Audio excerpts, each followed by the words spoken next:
Hi.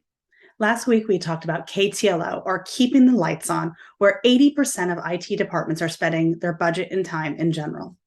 This week, I want to talk about how I approach solving it. I solve it through a process I call Lights On Efficiencies.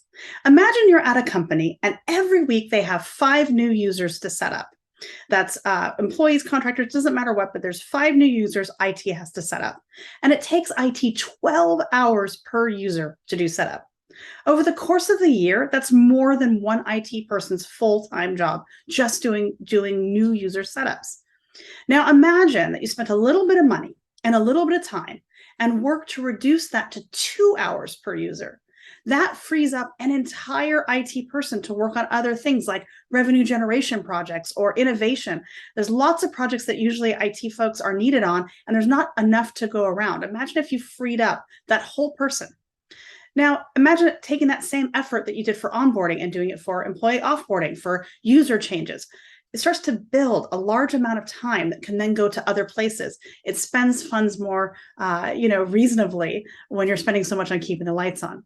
Now, there's lots of other ways to do lights on efficiencies through automation, like we talked about in this case, or we've talked about before, tackling digital sprawl, looking at all your software as a service spend, looking at what's happening with the applications you're running and do you need them all. There's lots of ways to tackle it.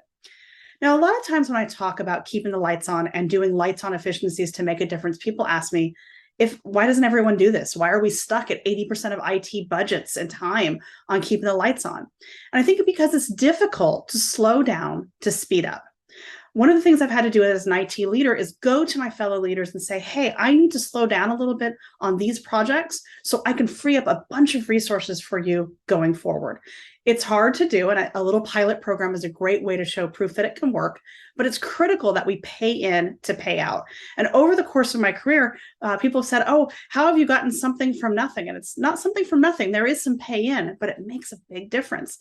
And it's also a big impact on morale and retention. If you had to just do new user setups every day, you might not be the most, enthralled employee with that kind of work. It'd be much more exciting to work on projects that are going to move revenue generation or innovation. And so doing these kind of projects tends to help morale and retention because folks want to work on things that can't be automated and that aren't rote.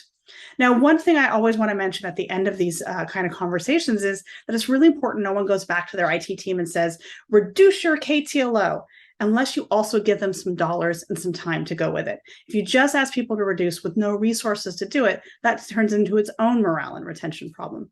So I hope this has given you a new way of thinking about how do we free up these keeping the lights on hours by doing some lights on efficiencies.